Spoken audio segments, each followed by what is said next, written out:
Sifat Yosua diungkap dalam sidang dengan terdakwa Ferdy Sambo, Selasa, tanggal 8 November tahun 2022. Yosua disebut sering marah tanpa alasan yang jelas.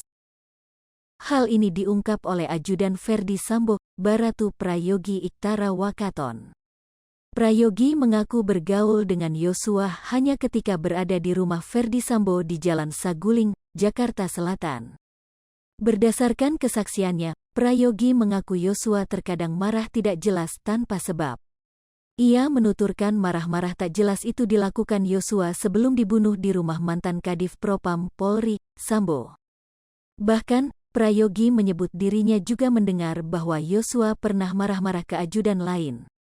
Diketahui, dalam perkara dugaan pembunuhan berencana Brigadir J ini turut menyeret Ferdy Sambo, Putri Chandrawati, Bribka Riki Rizal, Kuat Maruf dan Barada Richard Eliezer sebagai terdakwa.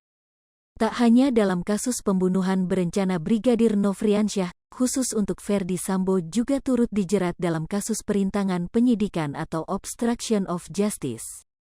Para terdakwa pembunuhan berencana itu didakwa melanggar pasal 340 subsidiar pasal 338 KUHP junto pasal 55 ayat 1 ke 1 KUHP dengan ancaman maksimal hukuman mati.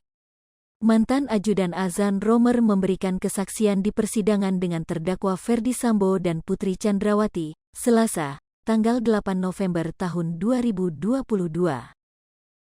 Romer memastikan bahwa Ferdy Sambo memakai sarung tangan hitam ketika tiba di TKP pembunuhan Yosua Huta Barat pada tanggal 8 Juli tahun 2022 lalu.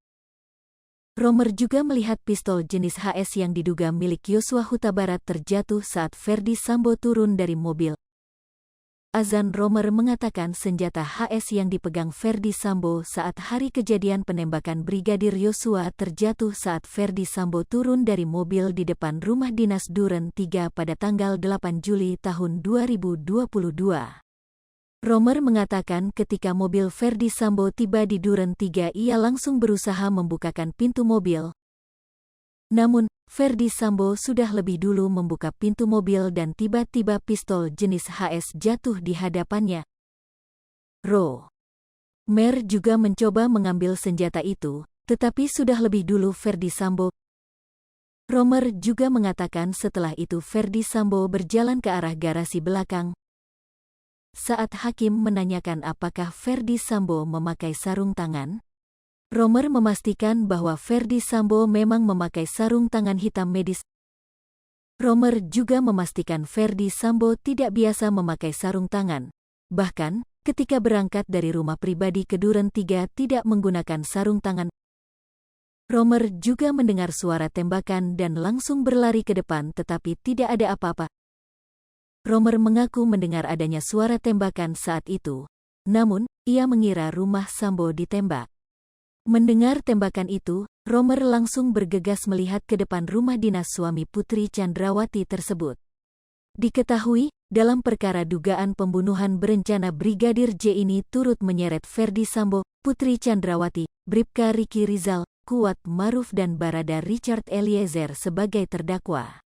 Tak hanya dalam kasus pembunuhan berencana Brigadir Nofriansyah, khusus untuk Ferdy Sambo juga turut dijerat dalam kasus perintangan penyidikan atau obstruction of justice.